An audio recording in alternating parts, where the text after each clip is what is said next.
What's going on, y'all? Welcome to another episode of the Buford's Own podcast. We have here two guests. We have Mr. and Mrs. Dantzler. Mr. Dantzler hit me up on Facebook and said he's working with the Extra Mile Club, is it?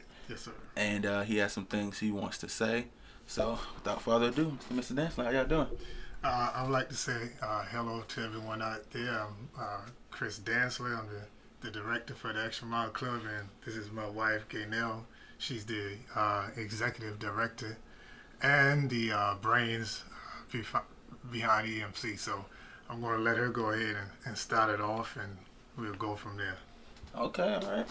Sure. Well, thanks for having us here to talk about our program. No For problem. the Extra Mile Club, Chris founded the organization back in 2008. Okay. And he founded on the premise of trying to steer our young men in the right direction, wanting them to do great things and wanted them to be productive citizens in our community. So he started the program with about 17 young men. Okay. At that time, they were 14, 15 years old, 16 years old.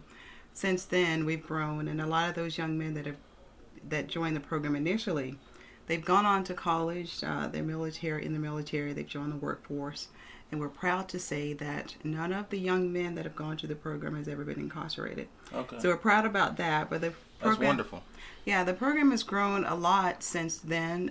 In 2014, we started an AAU program for young people ages 6 through 12. Mm-hmm. So we have a youth football program as well as a cheerleading program. We've also added track to our organization. We just started the track this year. Okay. And there are other things on the horizon for the Extra Mile Club, but more importantly than the sports, we're a mentoring program where our goal is to get young people to think outside of the box. So let them know that they have options. Let them know that there are opportunities out there that are far beyond Buford, and we want them to see that they can do anything that they put their minds to. And when Chris started this program, in order to have a program like the Extra Mile Club, you have to be able to love beyond your immediate circle. You Right. can't think about yourself, because the Extra Mile Club is basically our mission field. And God ordained this organization, and he wants us to serve the children in our community. And that's what we do. We use sports as a vehicle to get the children involved in the program. But the goal is to mentor them, to nurture the whole child. We take a holistic approach to mentoring because we try to provide a direction, a roadmap for these children. We provide community service projects. They participate in a Bible study. The kids participate in a tutoring program. They get to visit colleges. So we try to introduce them to things that they would not normally be introduced to. Some of the kids that's a part of the program, when they get to travel, many of them say, I've never been to Myrtle Beach. I've never been to Orlando. So we're giving these kids an opportunity to get exposure, one, and to let them see that there's life outside of Beaufort County.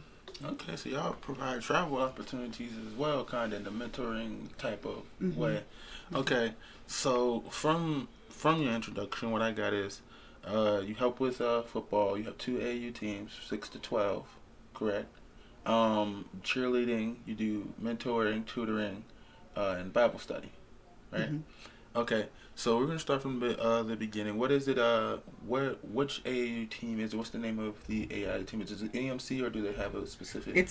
Well, the organization is called the Extra Mile Club of the Lone Country. That's our name. That's how we filed, because we're a 501c nonprofit organization. Okay.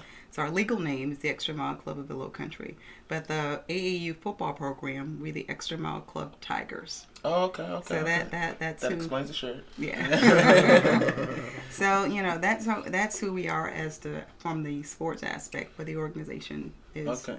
And how would people get in contact with you as far as getting their young ones to join the football team or the cheerleading?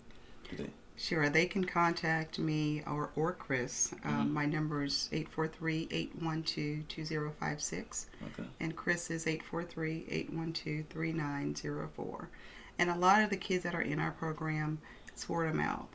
I think the program right now is speaking for itself. And I think that the results and the outcome that people are seeing, I think people are just gravitating to us based on the outcome. I mean, we have a resume that we're proud of. And like I said, it's not about us.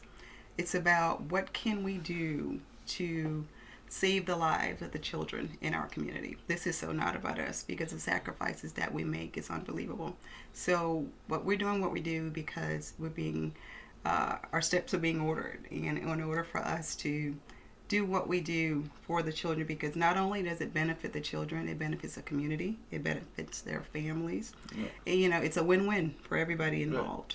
And I like things like this because and the reason why I was so cool about it because I've always heard of it. I've never fully pursued, I guess, knowledge into the MC, but I've always seen it and I known it was a good thing, but I never. So when he hit me up and he said he was talking about it, I was like, I would love to have you, and I didn't hesitate to think about it, And I've had some people message me and ask to come on the show, and I've had to kind of talk and see if it's something that I would like to promote. And so this is one of those things that as soon as he said something about it, I jumped directly on it because it's positivity, and that's the whole purpose, and to find and to get programs. And I want people to know that it's not just about the about you being an individual success. You know what I'm saying? It's about people encouraging other people as well. So I also want to get, instead of just people that are, doing well for themselves or,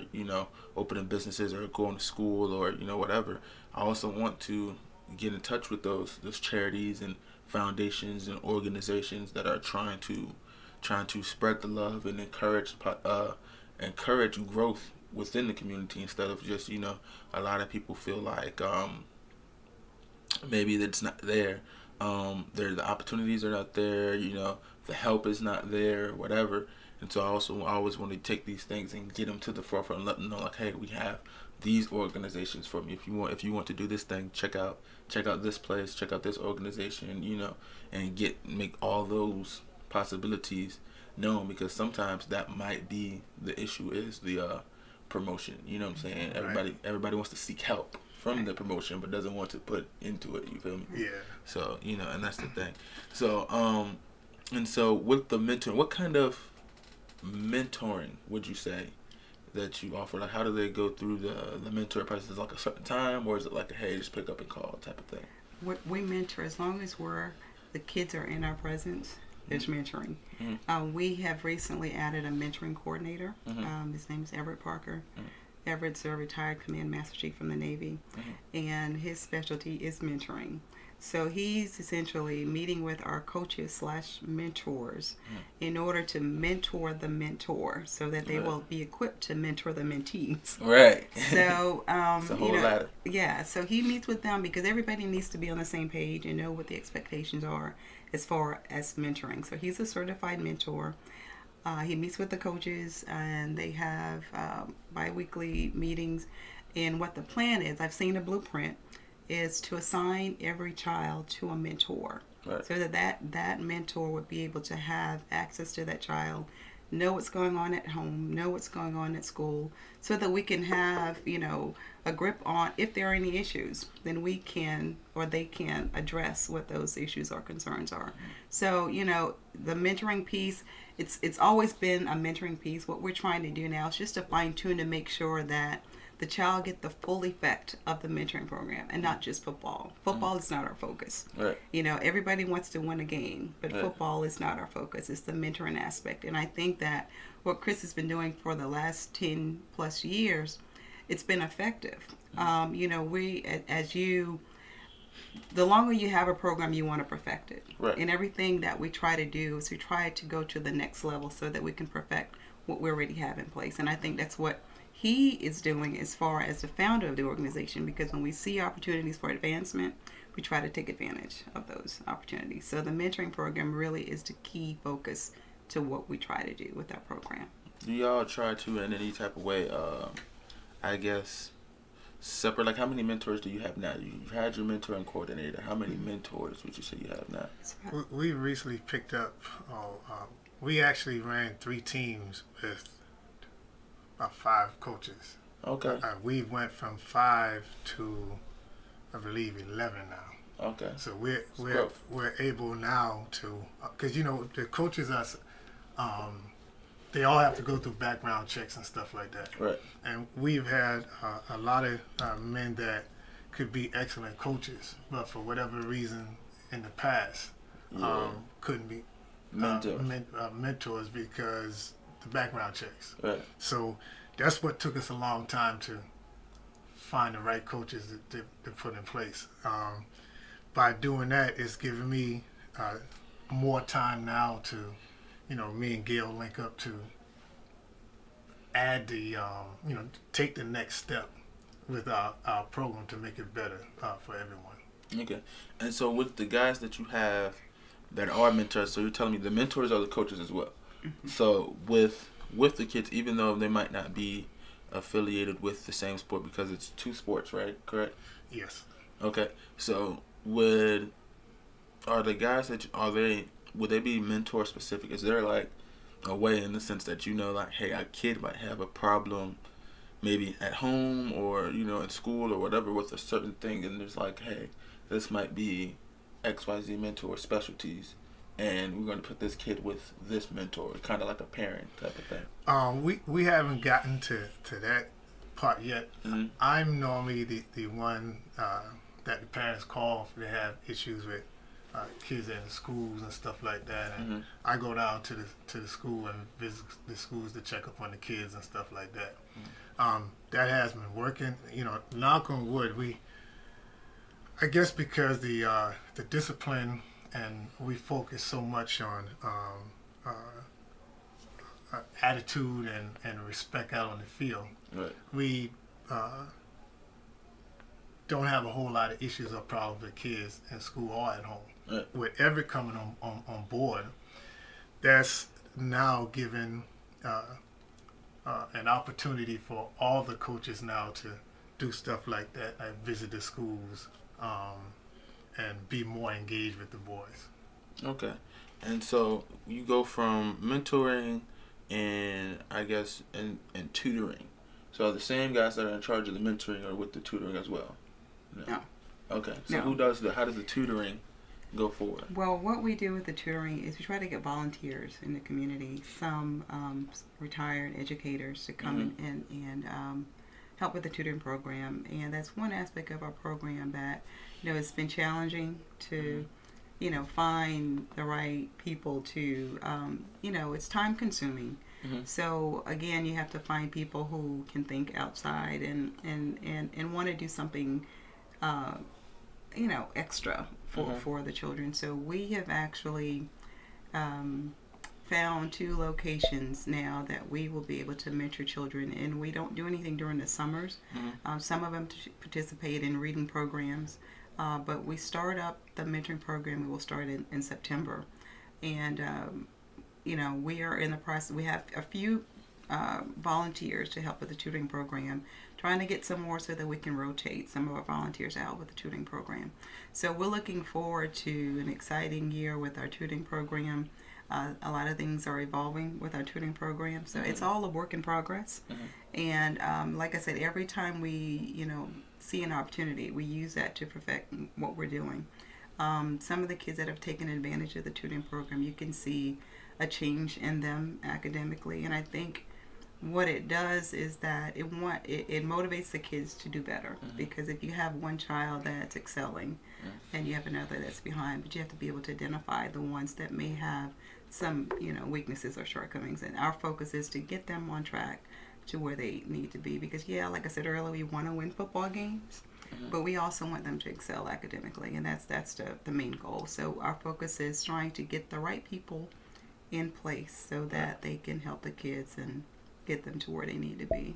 And focusing on academics, kind of above athletics is a good thing. And I think that's something that went into place back when I was in high school, and they passed the rule. I think it was going into my 10th grade year or my 11th grade year, one of the two, and they passed the rule that you had to have a 2.0 GPA just to play. Mm-hmm. And I kind of thought that was a good thing to do, because now the kids, they have to focus on school a little bit more. They're not in school. They're not in a place they don't want to be.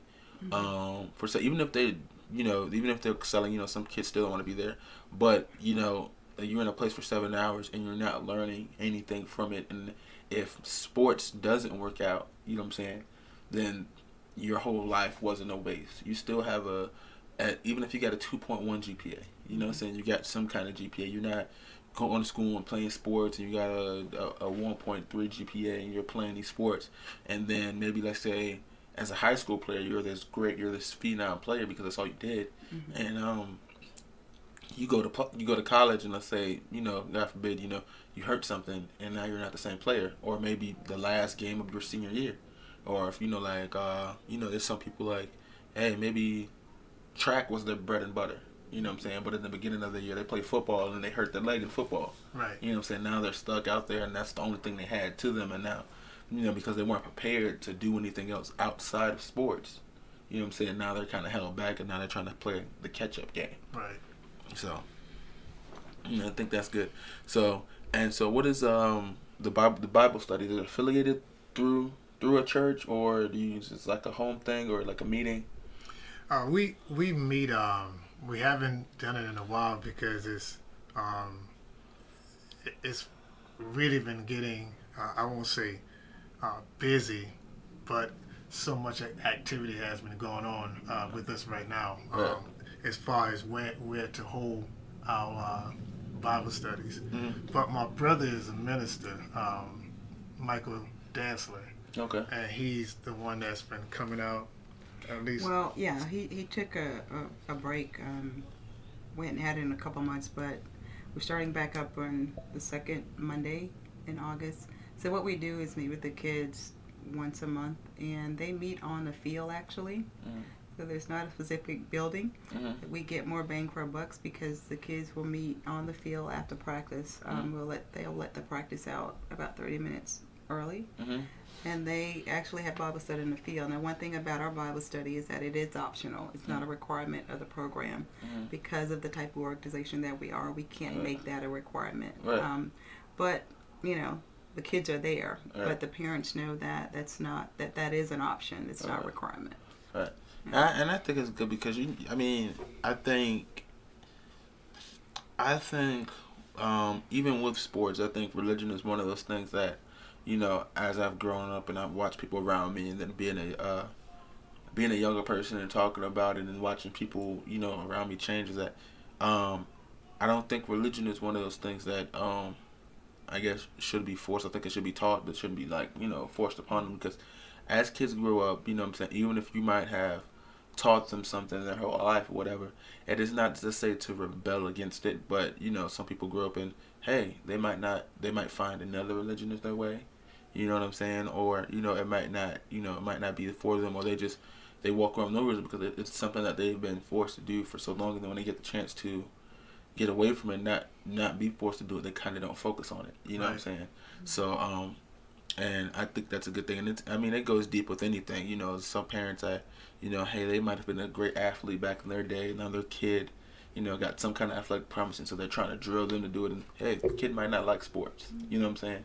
And so I think that's a good thing that you have that as an option. That if you want to be in there, and I think it's a good doing on the field though. That's different. And I like that. It kind of puts you in the same field. You know, you're already out there, which, you know, a lot of people know if you're teammates, a lot of times you're brothers. You know what I'm saying? Right. So, you know, you go out there and you're with brothers. You're on the field. You guys are on the field to do a Bible, so you're still in the same zone. You know what I'm saying? You don't have to leave. And I think that's something that it works because it's not a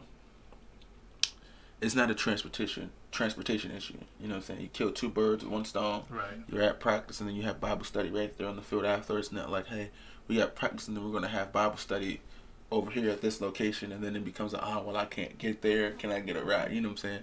And things like that. So you only have to get to one place. Right. And so that's good. And so as far as the program in itself, what is as far as the mentorship and the tutoring, is there a cost for any of that? Is it all? Because I know it's nonprofit, but, you know, at some point some things have to be paid for. You know. So the kids that are in the AAU football program, there is a registration fee. Okay.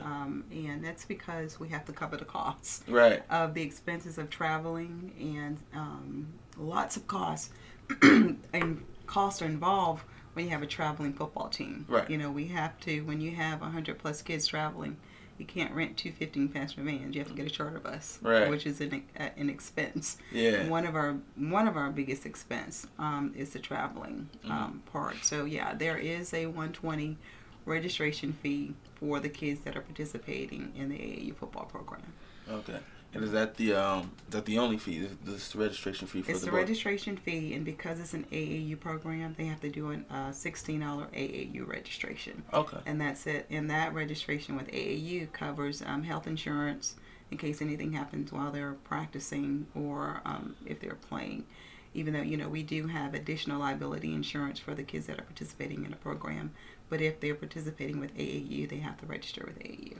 Okay, and that's good. And I want to put that out there so people know that there's a cost. And then while we're on that subject too, is that I think a lot of people get misconstrued. A lot of people think a lot of things that get done, they try to go into it. They want everything to be set up. But I understand that when you're doing some things, and even if you're in a position like. Everybody's not, loaded with money or whatever it is like that, but still wants to do something kind for people, And a lot of people, when they find out, something costs, and they try to make a big deal out of it. Somehow, something has to get paid for. You know what I'm saying? Exactly. Something has to get paid for in some type of way, shape, or form. And I think a lot of people get confused, and I think some people will hear that price and might, they might feel this type of way, and they might try to. I don't think you guys have had that problem, have you? Or well, one of the things, we try to work with people, right. Because we understand that everybody's financial situation is different. So, we try to work with them. And if, we allow people, because everybody has to be accountable, right. And nothing's free. Right. We're a nonprofit. That right. means that there's no allocated funds for our organization. Right. Everything that we get, we have to either, solicit donations, we have to write grants, we have to find a way to make it happen. Right. We don't have a big pocket. Right. It's not deep. So we do what we do because God finds a way to make it happen. But we work with families. We have families that have 2 and 3 kids in the program. So of course, we're going to work with them and make sure that we can help them because we don't want money to be the issue. Right. But it's not free. Right. And I don't think that anybody should think that you come into an organization like ours that everything should be free. Right. Nonprofit means we don't make a profit. Right. It means, Yeah, and I think that's the confusion. We don't make a profit, so we got to get it from somewhere. And I think that your child should be worth $120 a year, $10 a month. Right. It's worth the investment. Right. When you see the outcome and you see the things that our kids are doing or our young adults are doing, it's worth the investment. And who wouldn't want to invest $10 a month for my child in order to see them, exceed and do great things in the community and beyond? So I think it's worth the investment. I really do. And I think it definitely is, especially when you bring up the fact that all the kids that have been in your program, nobody has been incarcerated and stuff like that. So and I think that's a big bonus right there. You know what I'm saying? As far as getting your kid on the right track, if you find out about a program like that with your child, especially if maybe your child has been trouble-minded before, you know what I'm saying, and you want to try to get them in this program and keep them out the way. I think that's a good thing instead of leaving them around, you know what I'm saying, and let them find trouble. Is to find something for, you know what I'm saying, your child to do in their spare time. And I think that's a good thing. So as far as the funding is concerned, do you guys do any events or anything, any kind of fundraisers or that you guys do? Maybe a car wash for the kids or something like that? Yeah, we do frequent car washes, and we have some fundraisers that we do. We have a group of ladies' parents that have actually come on board, and they're actually planning some events for us so that we can, try to keep money coming in. And, I write some or submit applications for some local viable grants. So we're getting the funding. It's not as much as we would like, but it's keeping us afloat. Right. And, people don't know what goes on behind the scene when you're trying to pull something like this off and when you're trying to, make things happen for the children. It's not about me. It's not about Chris. It's all about the children. Right. And I think once people get that concept and understand, what it is that we're doing, why we do what we do. There's some days when we want to quit, because it's tough. It is. And people don't realize how tough it is to have a program like this. And to make things happen. They see it, they see the outcome, and they see the glory, but they don't see the pain that goes behind the glory. Right. Yeah.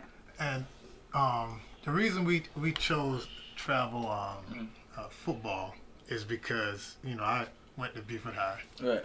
and if you don't have a star football player on the team, nobody really comes Right. to that game unless you go to Charleston or play in the upstate and you have the hybrid players that people would actually come and see as far as college recruits.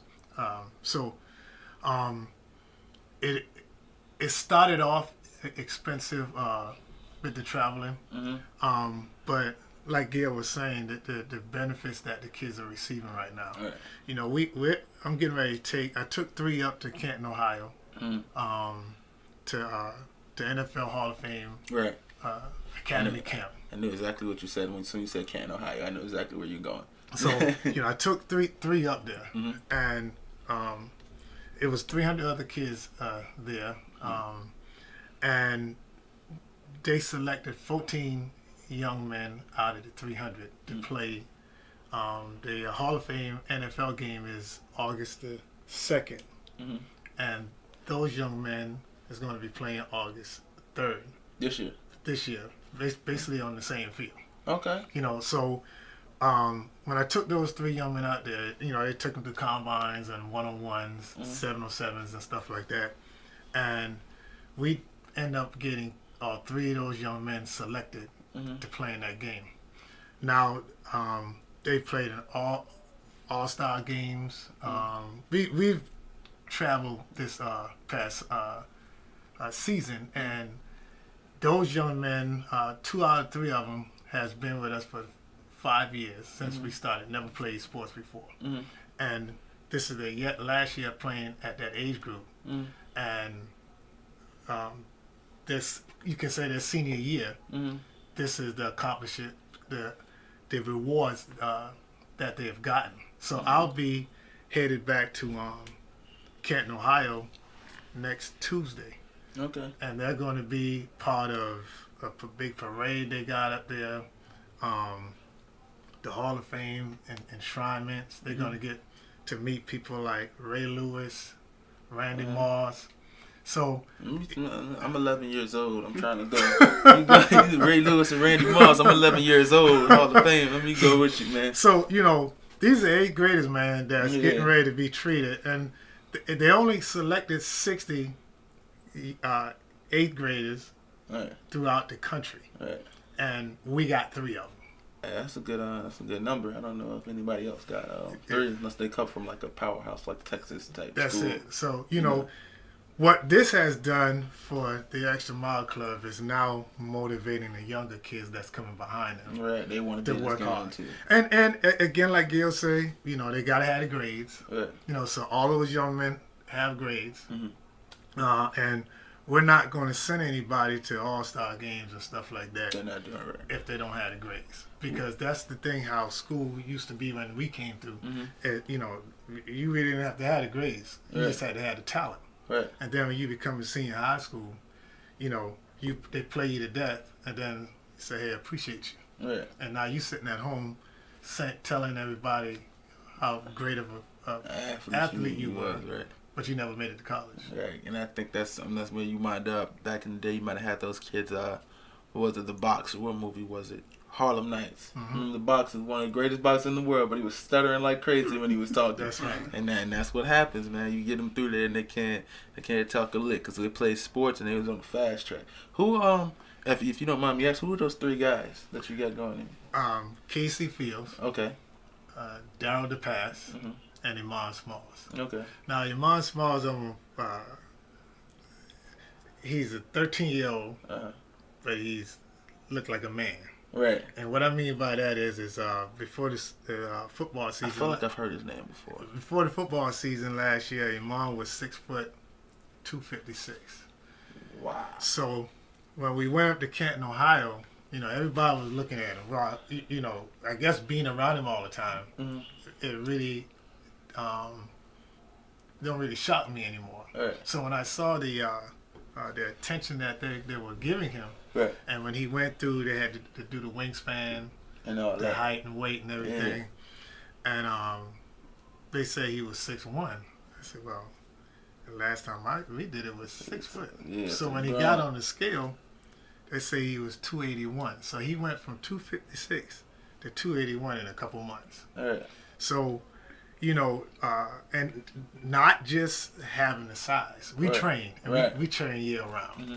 So he was physical up there, just as well as the other young men, and Casey Fields got selected to be a cornerback, and Darryl DePass got selected as a free safety. Okay, and what about Iman? What is Iman? Iman is a defensive tackle. Okay. Yeah, so that's the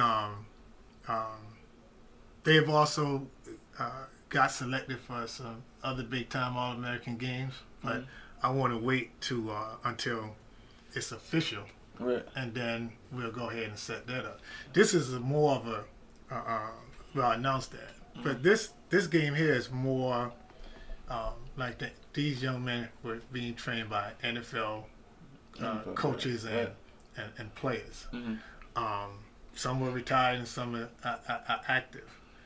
With the other bowl that they're being selected, it's in a college atmosphere. Mm-hmm. And they'll be playing that game at the University of North Carolina. Okay.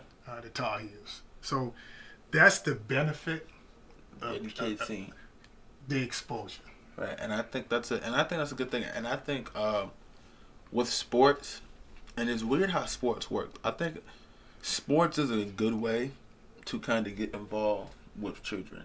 Because I think with sports, because academics, if you're, and it sucks that it's this way, you know what I'm saying? That I think entertainment kind of always will be number one.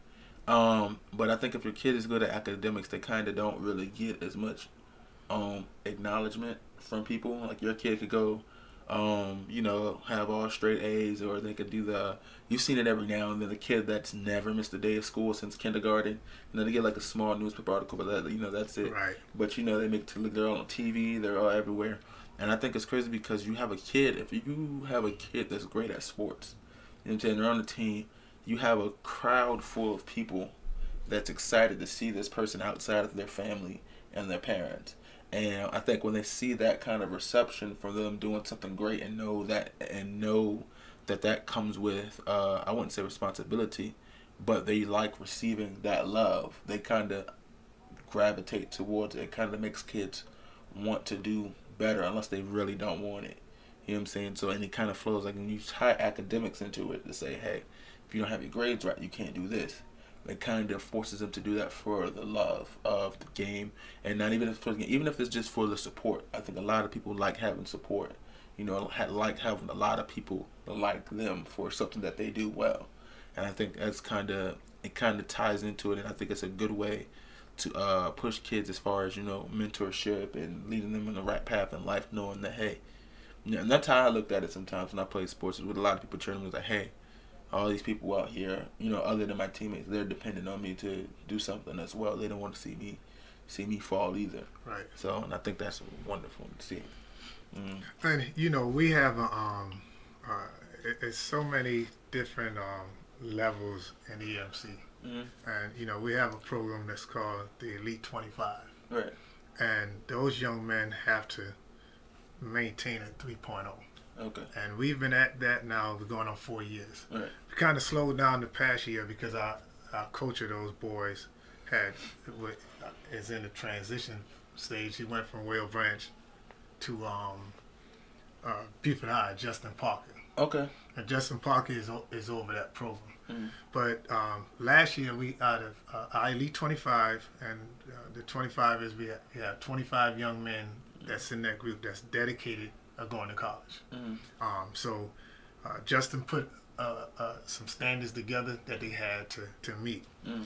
And out of 25 young men, we had about 20 that had a 3.0 better. Mm-hmm. The other ones probably just missed it by a C. Like 2.9. You know, so what we did with that program is we actually had the kids young men, not only,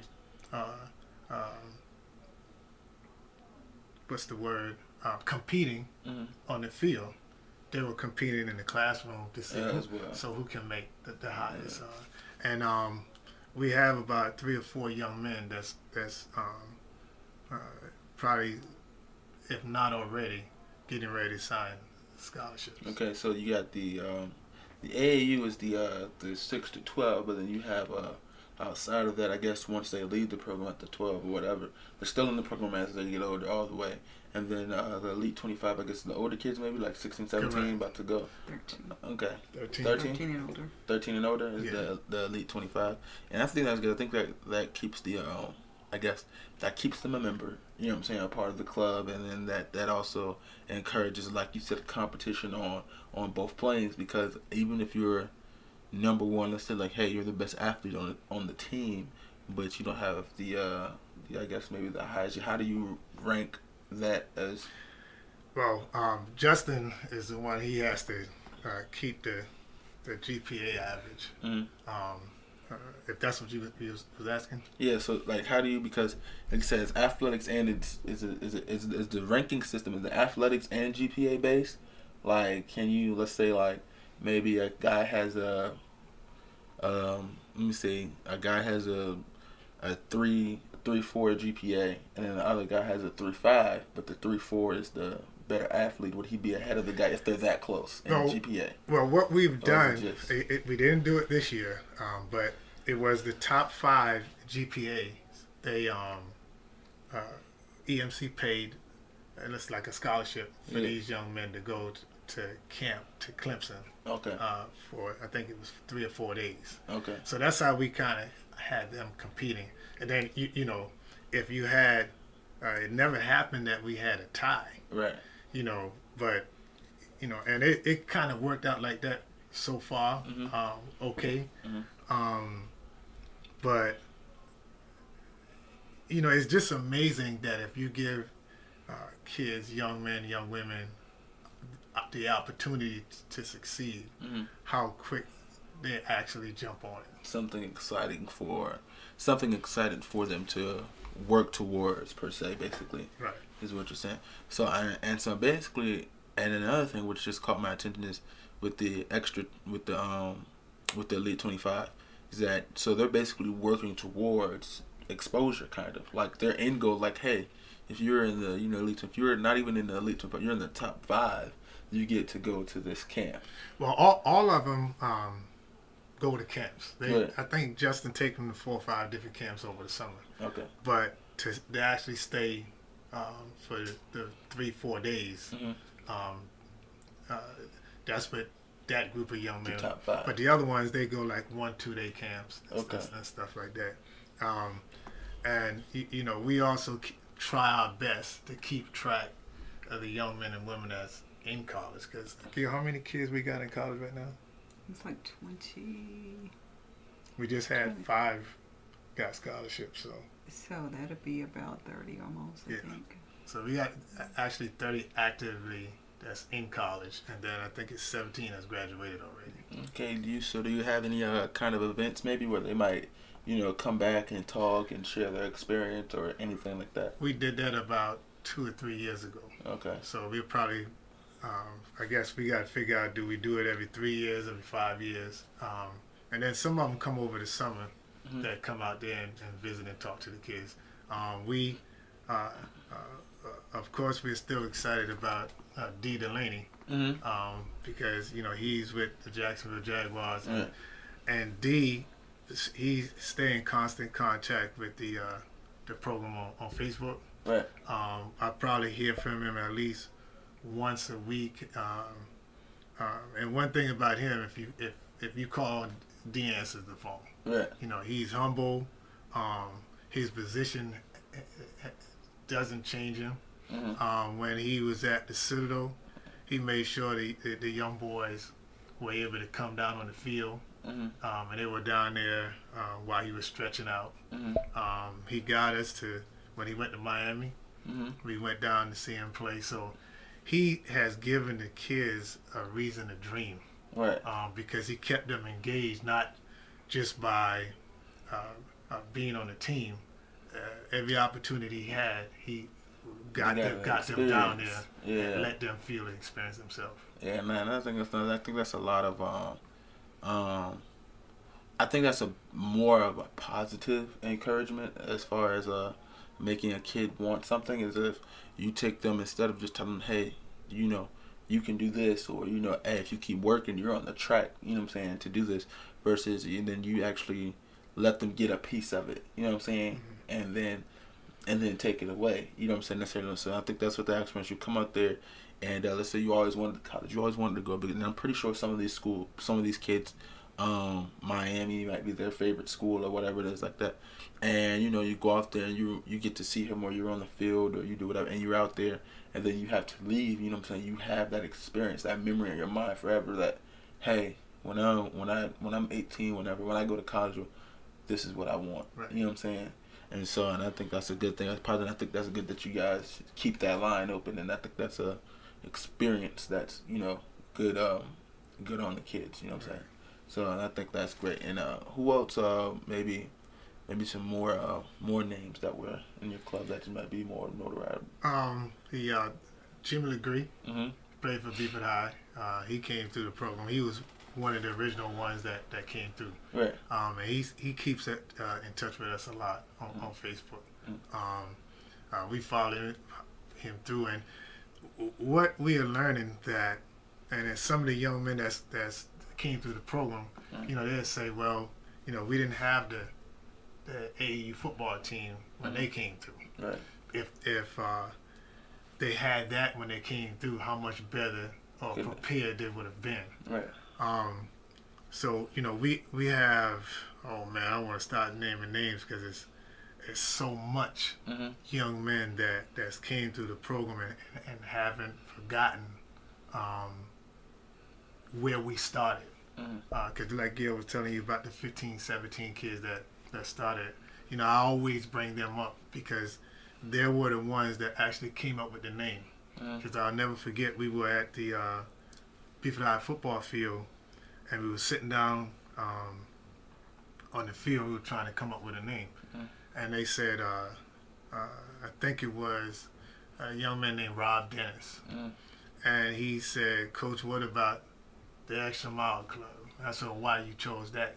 He said, "Because we want to go the extra mile. We want to be the group that's doing more than our peers." I always ask them, you know, what are you doing when nobody is looking? How are you getting yourself better in the classroom? That's a motto right there. What are you doing when nobody's looking? Right. That's it. Right. I've heard that so many times. Right. I think that's what matters. And you know, and we went from there. And you know, just like Gail said, it's a lot of work, but you know, I believe in that scripture, to whom, how you say, to whom much is given, much is required. And that's what that's what drives us. I mean, our relationship with Christ, if we didn't have the relationship that we have with Christ, I don't think me and my wife would be doing this, because we would be more of a selfish person and only want to think about ourselves. Right. That's good. And then plus the mascot is a tiger, and which I think is a good thing because it's the real king of the jungle. The lion's not the king of the jungle, but the tiger itself is and it's one of those things that can go around with the motto, you know, earn your stripes or whatever, stuff like that. And so I think that's a good look on the shirts though, because I keep looking at it. Do you guys do any kind of fundraising with the shirts or anything like that?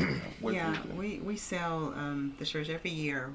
Before the season starts, we get a new bulk of shirts in. We're actually waiting on some to come in now because every year we get new players in, and everybody get the fever. It's called the Tiger Fever, and everybody get it. So everybody want a shirt. So we're just waiting for them to call to say the shirts are ready. So we do sell the shirts. That's one of the fundraisers that we do. We have decals now that we're selling, just so that people will see how many people are on board with what we're doing.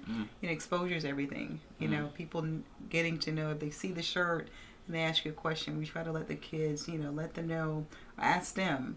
You know, if somebody asks you, what's the Extra Mile Club? Who's the Extra Mile Club? We want them to be prepared to tell that person, you know, who we are. So yes, we do have shirts. We'll give you one when we get the new shipment in, hey, so that you can. I know where I live at now. I know where I'm at.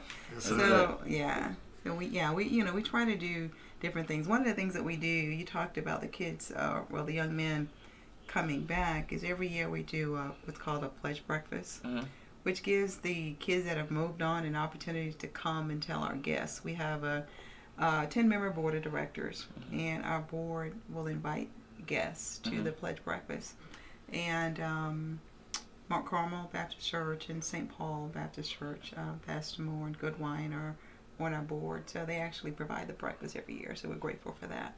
So we're able to invite our guests, and then, you know, the guys that were in the program, they'll come back and give their testimonial about how the program impacted them. And I think it's so powerful because, you know, we can talk about it, but to have them to come back and share their story on how this program has impacted them is just phenomenal. You know, so it's very impressive to our guests, and they talk about it for months, you know, after the breakfast. But I think it's so important to see that, you know, we're just not talking it.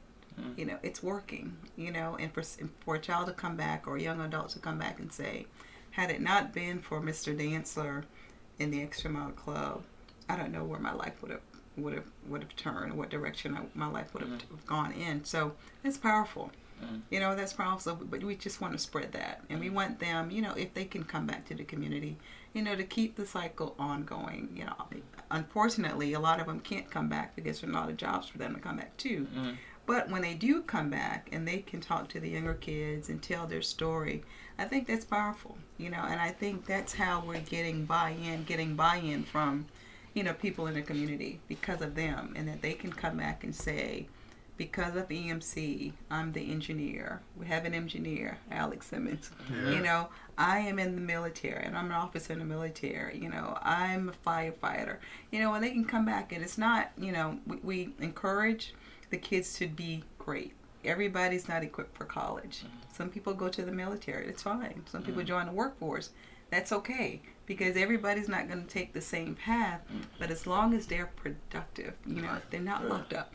You know, so it's not our focus to say everybody that comes to EMC has to go to college. That's not who we are. We just want them to be productive. And I think that's good that y'all take that approach, because, and I think that I kind of grown to hate a model that I've created, you know, for myself, you know, as far as when it comes to schooling, is that, you know, education is for everybody, but school isn't for everybody. Right. And I think as long as you're learning, as long as you're growing, because, you know, a lot of people, they give you two options. It's either you go to college or join the military. And I don't think necessarily that's fair. I think you can find if you can find a great opportunity that doesn't involve you going to college or being productive, then you can do it. Like, for example, like you said, firefighter. You can go and you can have a friend of mine that's a firefighter, so, you know, which is a great career to be in, you know. And then some people, they, instead of going and get a 4-year degree, they go to a tech school and they get a certificate of 6 years. Or, you know, my cousin, he does HVAC, he's in school for, like, you know, 2 years or whatever.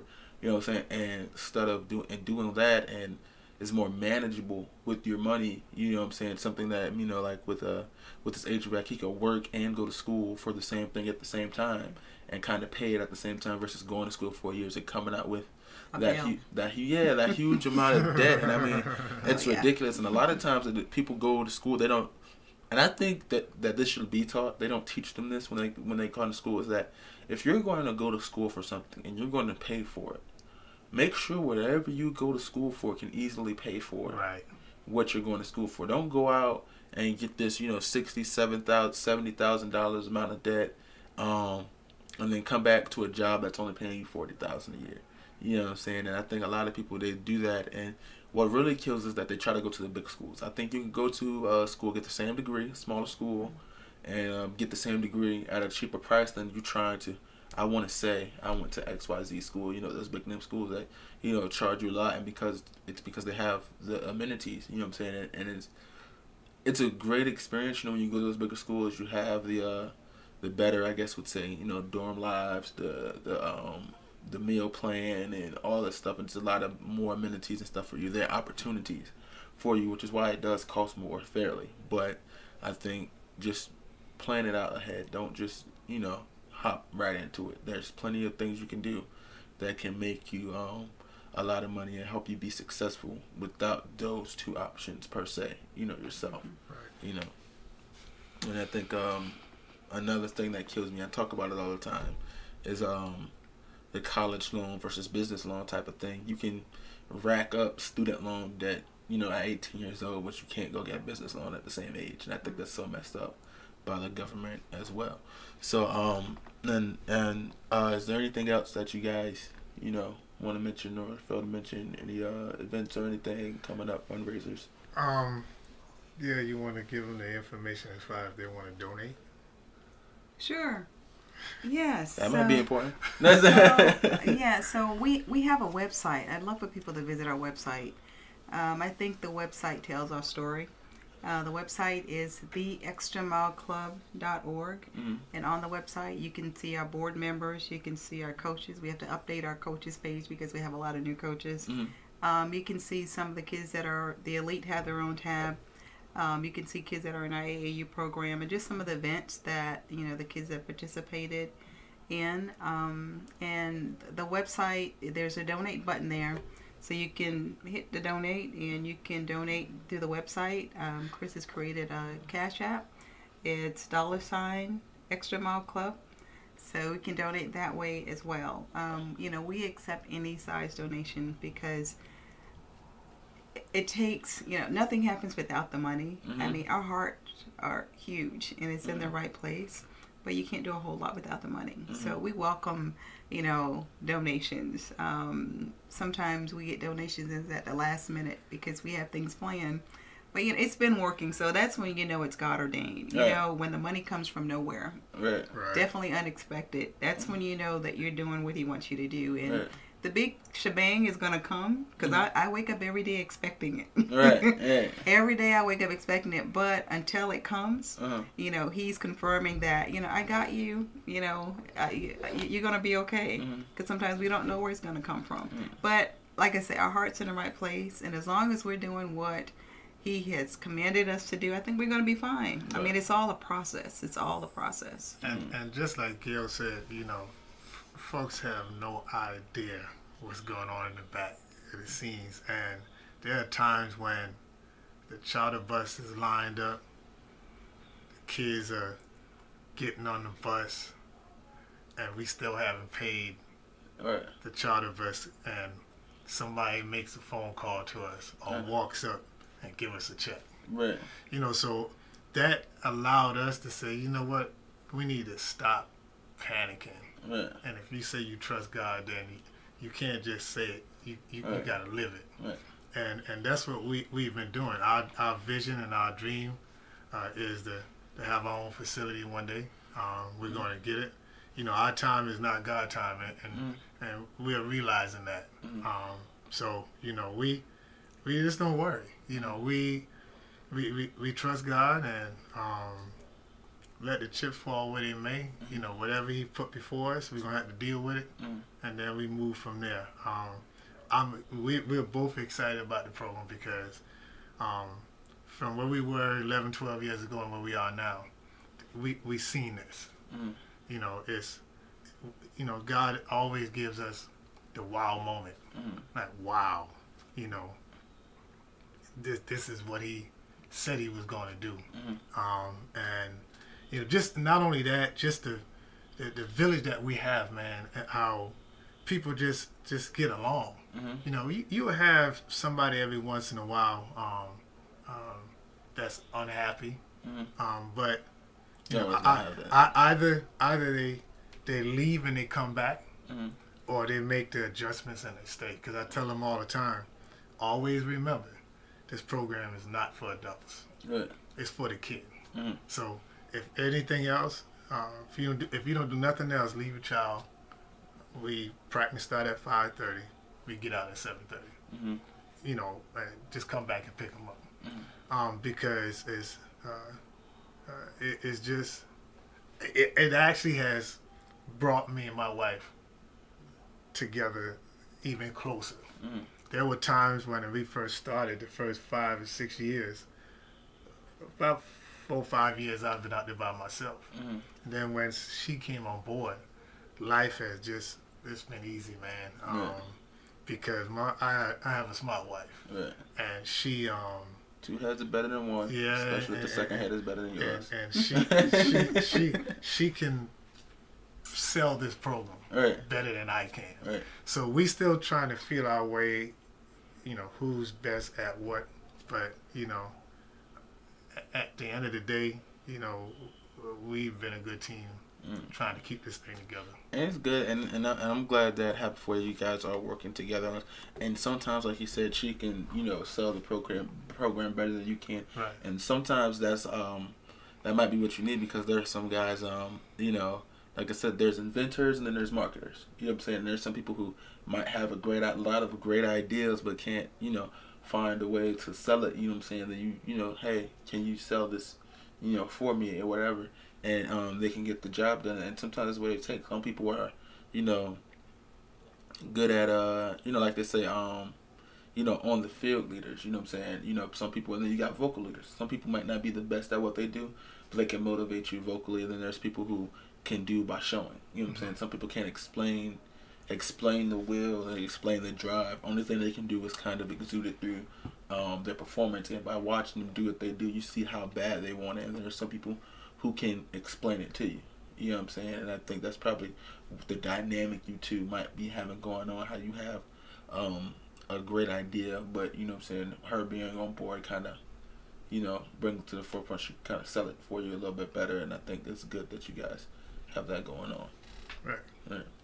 So I want to thank you guys for coming by and talking about the Extra Mile Club. It's great to have you guys on. I got one thing to say. Go ahead. All right.